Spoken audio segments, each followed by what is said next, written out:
বলো আয় পাখি লেজঝুলা।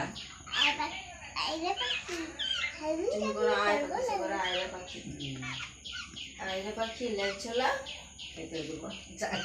আচ্ছা তে দেবো আয় আয় আয় আয়।